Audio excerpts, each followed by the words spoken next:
Республика бойынша ең қымбат азық-түлік біздің өңірде. Ақтөбеде азық-түлік инфляциясы 19,2%-ға тең, орташа республикалық межені басып озып, 21,1%-да құрап отыр. Қала әкімдігінің биылғы жоспарында да жоқ болып шықты. 101-ші атқыштар бригадасы көшесіндегі номері 14-ші үй ауласы абаттандыруды қажет етеді. Ақтөбелік тәртіп сақшылары жолда қалған жүк көлігінің жүргізушісіне көмек көрсетті. Облыс аумағында қауіпсіз жол акциясы өтіп жатыр.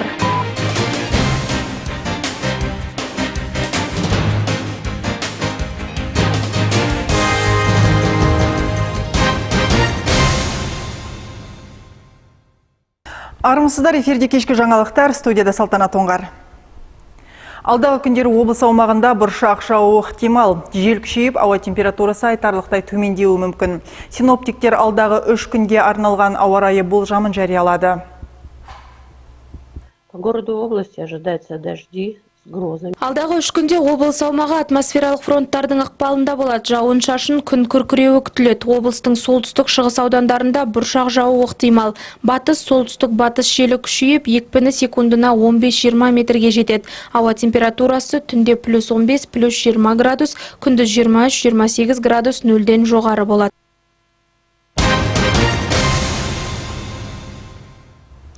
Республика бойынша ең қымбат азық-түлік біздің өңірде. Қала бойынша әлеуметтік маңызы бар азық-түлік тауарларына баға индексі бір аптада 0,3%-ға өссе, жыл басынан 118,7%-ды құрады.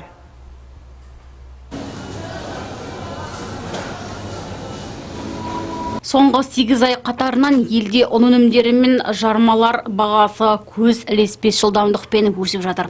Оған әлемдік нарықта дәнді дақылдардың қымбаттауы мен былтырғы жылғы егіннің бітік шықпауы себеп дейді Ұлттық банк. Ет және сүт өнімдері бағасы да малдың жем-шөбінің қымбаттауынан шарықтады. Қант пен кондитерлік өнімдер сұраныстың артуынан қымбаттап кетті. Біздің өңірде жалпы инфляция 14,5%-да құрады. Бұл республикалық деңгеймен бірдей. Ал азық-түлік инфляциясы 19,2%-ға тең, орташа республикалық межені басып озып, 21,1%-да құрап отыр. Ақтөбе қаласы бойынша әлеуметтік маңызды азық-түлік тауарына бір аптаның арасында бағаны өсуі тіркелді. Рожкелерге 1,9%-ға, күрішке 3,6%-ға, күнбағыс майға 0,6%-ға, құмшекерге 1,4%-ға. Бағаның төмендеу байқалды. Қырыққабатқа 7,1%-ға.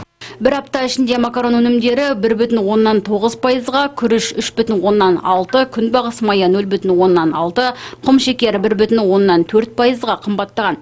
Қырыққабатқа ғана бағаның арзандауы байқалады, 7,1%. Өңірдегі супермаркет желілерінің бірінде ұнның келісі 308 теңгеден 25 келісі 7,975 теңгеге дейін босатылуда. Сұйық майдың литрі 882, бір келілік шекер 482, ал күріш 368, жарты келілік макарон өнімдері 303 теңгеден сатылуда. Көкөністерге келер болсақ, сәбіздің келісі 239, қырыққабат 118, пияз 309, картоп 229, қияр 359 теңгеден саудалануда. Ақбота Мұхамбетәлі, Юрий Шаповалов, тәулік. Нөсер жаңбырдан кейін Ақтөбе көшелерін су басты. Кей көшелерде суағарлар болмағандықтан жауын суы асфальт бетіне жайылып кеткен. Коммуналдық қызметтердің арнайы техникалары жаңбыр суын сору жұмыстарын бастап кетті. Алдымен көлік жолдары құрғатылып жатыр дейді жауапты мамандар. Синоптиктер Ақтөбеде 24 шілде күні қатты жаңбыр жауып, 25 шілдеде жел тұратынын ескерткен болатын. Ал жергілікті тұрғындар су басқан үйлерінің бейне жазбаларымен ғаламторда белсенді бөлісуде. Ақтөбеде аулаларды абаттандыру қарқынды жүріп жатыр. 2020 жылы 40 тұрғын үйдің ауласына асфальт төселді. 2021 жылы бірден 100 аула жөнделген. Биыл 45 аула жаңғыртылмақ. 101-ші атқыштар бригадасы көшесіндегі нөмірі 14-ші үйдің ауласы да биылғы жоспарға енген. Бірақ әлі күнге дейін жұмыс атқарылмаған. Тұрғындар ауланың осы күзге дейін жөнделетіндігі не үміттеніп жүр. Жанар Датқызы әңгімелейді. 101-ші атқыштар бригадасы көшесіндегі нөмірі 14-ші үйдің тұрғындары күн суытпай аулаларын абаттандырып беруді сұрайды. Мұндағы ата-аналар біраз жылдан бері балаларымыз тозығы жеткен алаңда ойнауға мәжбүр десе, ер адамдар автотұрақ сұрайды. Ал зейнеткерлер үшін жаңбырлы күндері подъезге кіру мұң, телегей теңізге айналады дейді осы жерді.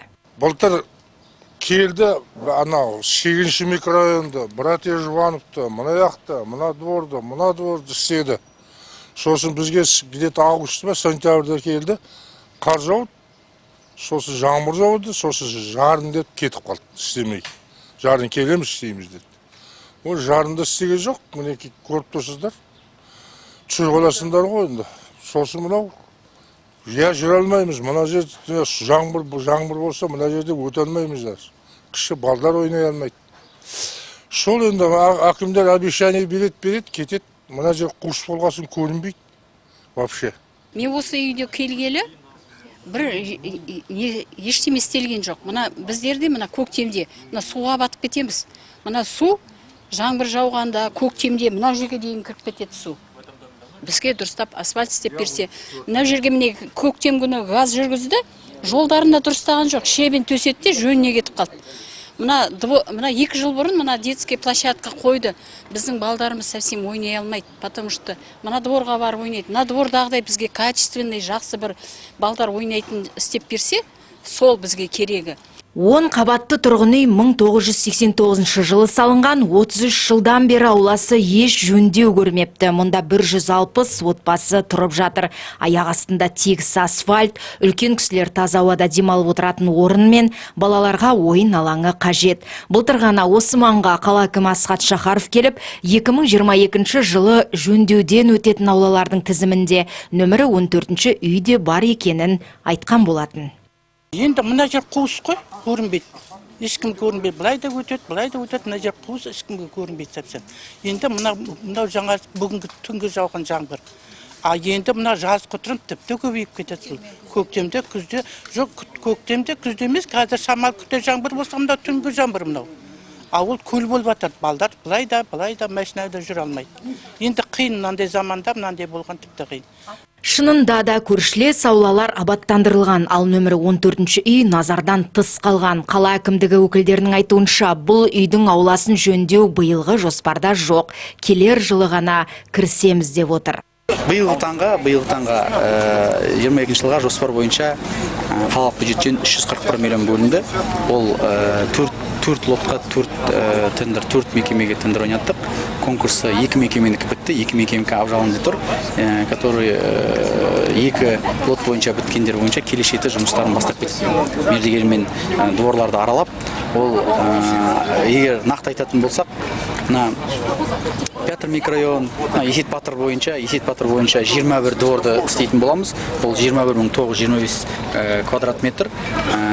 Көне қалашық бойынша старый часть город дейміз. Ол Кереева, Ломоносова, Айтекеби, Валиханова 24 двор бар. Ол жерде 22.466 шаршы метр бар. Және де 8-ші микрорайонда жасайтын боламыз. Ол жерде 17 двор болады. Ол 17 двордың 16.589 квадрат метр бар. Сондықтан жақын арада аталмыш үй маңы ретке келеді деп үміттенбеген абзал. Бар үміт келер жылда. Жанар Датқызы, Жасұлан Жұбай, тәулік. Қоқыс алаңына құрылыс қалдықтарын тастайтын тұрғындарға шара қолданылуы мүмкін. Ескертуден нәтиже болмай тұр. Коммуналдық қызмет көрсетуші мекеме басшылары тазалық жұмыстарын жүргізуге кедергі көп болып кеткенін жеткізуде. Кешке қарай қоқыс алаңдарының маңы таптаза болып тұрғанымен, таңда контейнерлер айналасында құрылыс қалдықтары, істен шыққан тұрмыстық техника, жиһаз шашылып жатады. Тұрғындар мұндай ірі қалдықтарды ымырт үйірілгенде шығарады. Қоқыс шығару жұмыстары күнделікті кестеге сәйкес жүргізіледі, және жаз мезгілінде күн ыстығына байланысты қоқыс шығару жұмыстары күн аратпай жасалады. Қатты тұрмыстық қалдықтан да басқа тұрғындар тарапынан қоқыс қаландарына габаритті емес қоқыс шығарылуда. ережеге сәйкес габарит емес қоқыстарды тұрғындар өз тарапымен қоқыс полигонынан шығару керек. Астана ауданы әкімдігінің тұрғын үй және коммуналдық шаруашылық бөлімінің басшысы Мирас Ажығалиев тұрғындардың салғырттығы қызмет ұсынушы мекемелердің жұмысын еселеп қиындатып отырғанын айтады. Контейнерлер алаңын таза ұстау мүмкін болмай тұр. Бірнеше түсініктеме жұмыстар жүргізілді. Оған қарамастан да тұрғындар кеш мезгілінде, түнгі мезгілде заңды бұзып, ережені бұзып, сондай қоқыстар шығарып кетуде. Ол қоқыстарды әкімшілік өз тарапынан шығарып, қоқыс алаңына жеткізуде, өйткені ол шығарылмаса қоқыс салатын контейнер алаңдары үлкен полигондарға айналып кетер. Қаладағы көп қабатты үйлердің қоқыс жәшіктері күнде тазартылады, бірақ істелген жұмыс көзге көрінбейді. Қазір Астана ауданында тұрмыстық қалдықтарды полигонға жеткізу жұмыстарына екі бірдей мекеме жұмылдырылып отыр, дейді Мирас Ажыбаев. Раушан Сисенбаева, Юрий Шаповалов, тәулік. Бүгін қаланың тәртіп сақшылары солтүстік айналма автожолында жолда қабылдау акциясын өткізді. Тәртіп сақшылары жүк көліктерінің жүргізушілерін тоқтатып, жол ережесін сақтау бойынша түсіндірме жұмыстарын жүргізді. Жүргізушілерге ақпараттық бүктемелер таратты.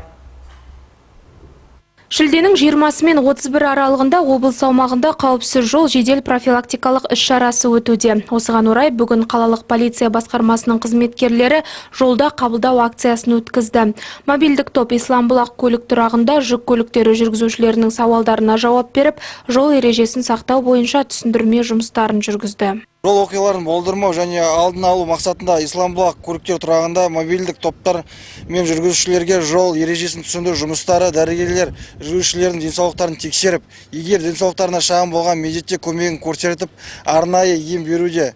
Патрульдік полиция батальонының қызметкерлерімен республикалық маңызы бар тас жолдарда жол көлік оқиғасы талдауы бойынша дайындалған буклеттер таратылуда.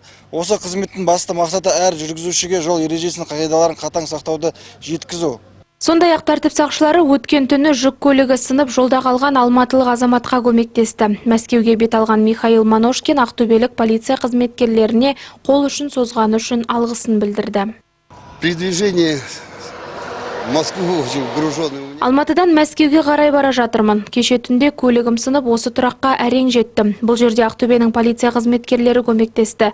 Алматыдан салып жіберген бөлшек құралдарын әуежайдан күтіп алып, түн ішінде жеткізіп берді. Алғысым шексіз. Атап өтейік, жыл басынан бері қала жолдарында 133 жол көлік оқиғасы орын алды. Салдарынан 13 адам қаза тауып, 151 адам түрлі дене жарақатын алды. Тәртіп сақшылары көлік жүргізушілеріне жолдағы жауапкершіліктерін ескеріп, жол ережесін бұзбауды ескертеді. Жанар Чапаева, Жаслан Жұбай, тәулік. Облыс коронавирустың таралуы бойынша 12 ақпаннан бері жасыл аймақта. Өткен тәулікте КВИДі 8 тұрғынның жұқтырғаны белгілі болды. Олардың барлығынан ауру симптомдары анықталған. Науқаспен байланыста болған 3 адам оқшауланып, медициналық бақылау жүргізілуде. 2022 жылдың 24 шілдесінде COVID-19 инфекциясының 8 жаңа жағдайы тіркелді. Оның ішінде ауру симптомы бар 8, симптомсыз 0. 2022 жылдың шілде айында 197 жағдай тіркеліп отыр. Қазіргі уақытта үй карантиніне 3 адам алынды, барлығына медициналық бақылау жүргізілуде. Вакцинация коронавирустық инфекцияның алдын алудың ең тиімді әдісі болып табылады. Ревакцинация иммунитетті арттырады. Барлық тұрғындарды профилактикалық және карантиндік қауіпсіздік шараларын сақтап, өз денсаулығына және жақындарының денсаулығына үлкен жауапкершілікпен қарауды сұраймыз. Қазақстанда 2 жаңа мереке пайда болады. 9 қыркүйек кәсіпкерлер күні және 19 желтоқсан жарнама маманы күні. Ұлттық экономика министрлігі Қазақстандағы мерекелік күндердің тізбесін бекіту туралы үкімет қаулысына өзгерістер әзірледі. Қаулы жобасы ашық порталында жарияланды. Қазақстанда 1,6 миллионнан аса шағын және орта бизнес субъектісі бар. Олардың барлығы ел экономикасының дамуына елеулі үлес қосып жатыр. Соңғы 2 жыл әсіресе қиын болды. Пандемия қысқартуға, оңтайландыруға, басқару модельдерін, бизнес форматтарын өзгертуге мәжбүр етті. Осыған байланысты жаңа мереке Қазақстан кәсіпкерлері күнін 9 қыркүйекке бекіту ұсынылады. 2013 жылы осы күні Қазақстанның бүкіл бизнесін біріктіретін Атамекен ұлттық кәсіпкерлер палатасын құру туралы құрылтайшылардың бірлескен шешіміне қол қойылды делінген негіздемеде. Ал жарнама мамандарының кәсіби мерекесін жарнама туралы заңның қабылданған күніне орайластыру ұсынылды. Ел және әлемде болған оқиғалар келесі топтамада. Жамбыл облысында атасымен бірге суға батып кеткен қыздың денесі табылды деп хабарлайды Спутник Қазақстан облыстық полиция департаментіне сілтеме жасап. 23 шілде күні кешкі уақытта 61 жастағы ер адам немересімен бірге Жасөркен ауылына кіреберіс жерде Талас өзеніне түскен. Олар рұқсат етілмеген жерде шомылған, екеуі суға батып кетті. Құтқарушылар келгенше куәгерлер ер адамның мәйітін шығарып алды. Ал 7 жасар қыздың денесі табылмады. Сол күні қараңғы түсіп, іздестіру жұмыстары тоқтатылған. Ертесінде құтқарушылар қайтадан іздестіру шараларына кірісті. Оған 74 маман мен 7 техника тартылды. Бұдан бөлек еріктілер мен жергілікті тұрғындар барлығы 100 адам көмекке келді. 24 шілде күні гидроторапта шлюзді көтеру кезінде суға батып кеткен қыздың денесі табылды. Шығыс Қазақстан облысы Ұлан ауданында жоғалған 3 жасар баланы іздеуге 600-ден астам адам тартылды деп хабарлайды Қазақпарат. Шығыс Қазақстан облыстық полиция департаменті баспасөз қызметінің мәліметіне сүйенсек, Ұлан ауданы Таврия ауылында полицейлер, құтқарушылар, еріктілер мен жанашыр тұрғындар түні бойы 3 жасар баланы іздеген. Әділхан Сейсенбайдың жоғалып кеткен туралы оның әкесі полицияға хабарлады. Айтуынша бала әдеттегідей аулаға ойнауға шыққан, бірақ біраз уақыттан кейін жоғалып кеткен. Осы уақытқа дейін оның қайда екені белгісіз. Қазіргі уақытта ауқымды іздестіру операциясы жүргізіліп, аула аумағы 16 секторға бөлінген. Барлығы 621 адам жұмылдырылды. Сондай-ақ квадрокоптерлермен тікұшақ тартылған делінген ақпаратта. Өткен тәулікте Қазақстанда коронавирус инфекциясынан 2054 жаңа жағдай тіркелді деп хабарлайды ведомствоаралық комиссия. Нұр-Сұлтан қаласында 806, Алматы қаласында 532, Қарағанды облысында 130 адамнан індет белгілері анықталған, қалған аймақтарда науқастар саны 100-ден аспайды. Соңғы мәлімет бойынша 18962 адам коронавирус инфекциясынан емделуде.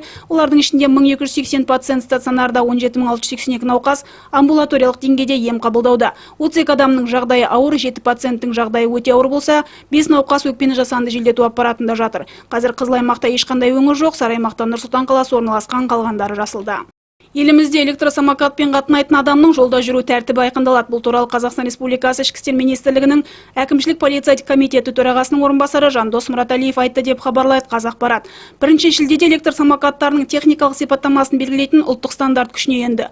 Осы стандарттың талаптарын ескере отырып, электросамокатты басқаратын адамның құқықтық мәртебесі мәселесін қарастырамыз.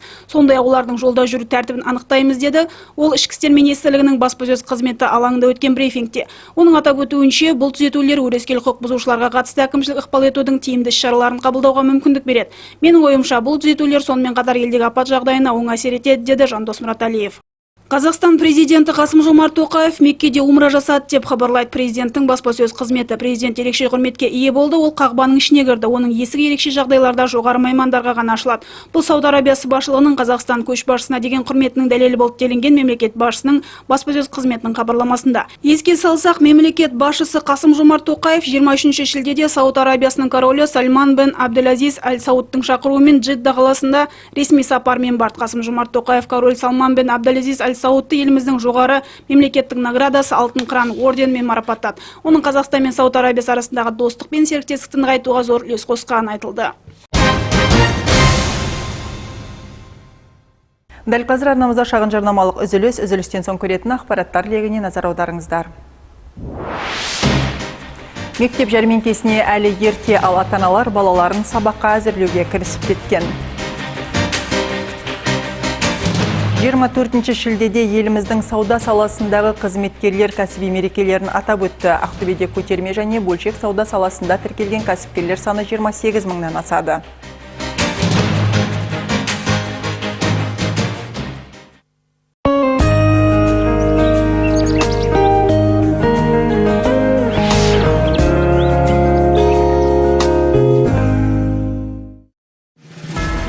Біз өз отанымызды жақсы көреміз, оның өзекті мәселелерін білеміз. Әр азаматтың өз елінің дамуына ықпал ететін және өз өмірін жақсарта алатын ауқымды реформалардың уақыты келгенін көріп отырмыз. Билікке монополия жоқ және отбасылық байланыссыз арқылы шешілетін әділетті мемлекет құруға тиіспіз. Таза сайлау өткізу, азаматтардың барлық құқықтарын сақтайтын құқықтық тәртіпті орнату, мықты парламент, шындықты айтатын бұқаралық ақпарат құралдары, пайда келетін үкіметтік емес ұйымдар, тиімді өзін-өзі басқару жүйесі және қуатты дамыған өңірлер. Біздің бірлігіміз тең мүмкіндікте. Жаңа Қазақстанды бірге құрайық.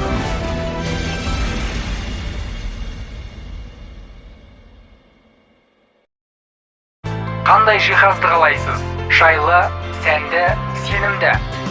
Әрдайым өзекті классика премиум класс шайлылығымен. Диван Диванич салонында Белоруссия мен Ресейдің танымал брендтерінің дәстүрлі сапасы, қонақ бөлмесі, ас үй мен жатын бөлмелер үшін итальяндық стильдегі элиталық жиһаздар, камшат массивінен жасалған керемет жұмсақ жиһаз. Диван Диванич салоны. Кеңес Мокин даңғылы 13-ба.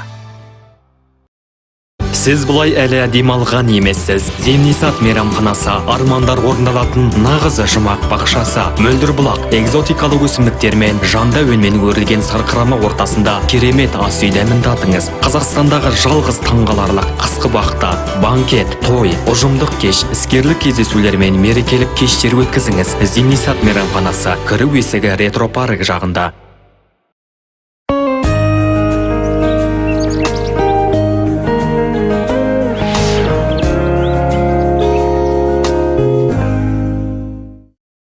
Жаңалықтарымызды жалғастырамыз. Көп ұзамай мектепке дайындық науқаны басталады. Ата-аналар жылдағыдай оқу құралдары мен мектеп формаларын жаппай сатып алады. Қалада оқу құралдарының бағасы қандай? Жанар Чапаева әңгімелейді. Тамыз айында мектепке жаппай оқу құралдарын сатып алу науқаны басталады. Дегенмен кейбір ақтөбеліктер қазірден бастап қамданып жатқандарын айтады. Себебі баға жылдағыға қарағанда күн санап шарықтап барады. В этом году цены чуть растут, наверное, придется все-таки. Жылда кеңсе тауарларын қыркүйек жақындағанда алатынбыз, бірақ биыл баға күнде өсіп жатыр, сондықтан ертерек қамдануға тура келеді. Өзім 2 қызымды мектепке дайындаймын, қомақты қаржы жұмсаймын. Бала тез өседі, сондықтан жыл сайын мектеп формасында жаңартып отыруға тура келеді. Биыл қалтаға біраз салмақ түскелі тұр, себебі бұрын қарапайым дәптерлерді 20 теңгеден алатынбыз. Қазір қарасам 34 теңгеден тұр. Баға 2 есеге жуық өскен. Қаладағы ірі сауда желілерінде кеңсе тауарларының түр-түрі бар, бағасы да сан алуан. Мәселен, 12 беттік дәптерлер 25-35 теңге, қалың дәптерлер 85-200 теңге аралығында сатылуда. Күнделіктердің орташа бағасы 500 теңге, қалам 60 теңгеден басталады. Әркім қалтасы мен талғамына қарай сатып алып жатыр. Жанар Чапаева, Сергей Калашников, тәулік. 24 шілдеде еліміздің сауда саласындағы қызметкерлер кәсіби мерекелерін атап өтті. Жыл сайын шілденің 4 жексенбісінде тойланатын мереке Қазақстан үкіметінің 2017 жылғы 31 қазандағы қаулысымен бекітілген. Өңірде сауда саласы қарқынды дамып келеді. Жыл сайын жаңа сауда нысандары мен кәсіпкерлер саны артуда. Асия Арстанғалиева сауда саласында 20 жылдан астам уақыт қызмет етеді. Тәуелде күнкөріс үшін мамандығын ауыстырған ол қазір кәсібін сүйікті ісіне айналдырған. Я работаю продавцом уже много лет.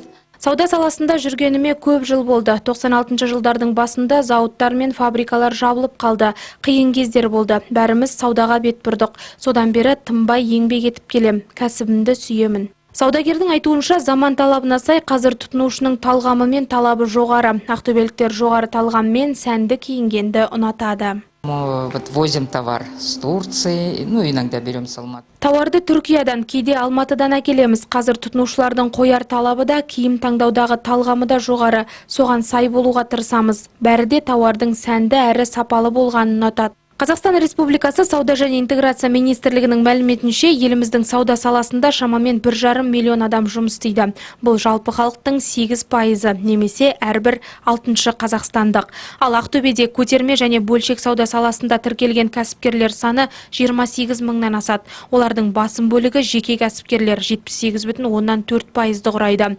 Облыстың кәсіпкерлік басқармасының мәліметінше, облыс аумағында 7400 сауда орны бар, 59 базар тіркелген.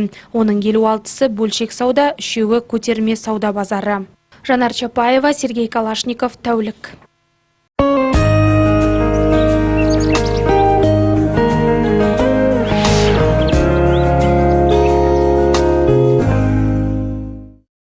Қандай жиһазды қалайсыз? Шайлы, сәнді, сенімді. әрдайым өзекті классика премиум класс жайлылығымен. Диван ич салонында Белоруссия мен Ресейдің танымал брендтерінің дәстүрлі сапасы, қонақ бөлмесі, ас үй мен жатын бөлмелер үшін итальяндық стильдегі элиталық жиһаздар, камшат массивінен жасалған керемет жұмсақ жиһаз. Диван ич салоны. Кеңес Мокин даңғылы 13-Ба. Сіз бұлай әлі демалған емессіз. Земнисат мейрамханасы, армандар орындалатын нағыз жұмақ бақшасы, мөлдір бұлақ, экзотикалық өсімдіктермен, жанда өнмен өрілген сарқырама ортасында керемет ас үй дәмін татыңыз. Қазақстандағы жалғыз таңғаларлық қысқы бақта, банкет, той, ұжымдық кеш, іскерлік кездесулер мен мерекелік кештер өткізіңіз. Земнисат мейрамханасы, кіру есігі ретро парк жағында. Жарнамаңыздың мүмкіндіктерін кеңейтіңіз. QR коды бар жарнама Рика ТВ арнасы мен Эврика газетіндегі баннерлерді қарау үшін сіздің сайтыңызға немесе Instagram парақшасына бір рет шерту арқылы ауысу мүмкіндігінің жаңа қызметі. Қараңыз, сканерленіз, кіріңіз. Небәрі смартфоныңызды бағыттаңыз. Рика медиа тобының жарнамалық қызметі. Шоқан Уәлиханов көшесі 35, Локомотив кино театры. Телефондары 220 250 222 300. Сіз жай ғана жарнама бергіңіз келеме? Күрделі прайссыз, артық сандар мен нұсқаулықсыз. Ақыры таңдаудан шаршадыңыз ба? Бізге сіз жеңіл есептесе аласыз. Не бары 3 жарияланым пакеті. Үнемді, ыңғайлы, сыйымен Рика медиа тобының жарнама қызметімен ойыңызды кәсібіңіз үшін босатыңыз. Қарапайым ұсыныс, дұрыс шешім. Анықтама телефоны 220 250 222 300.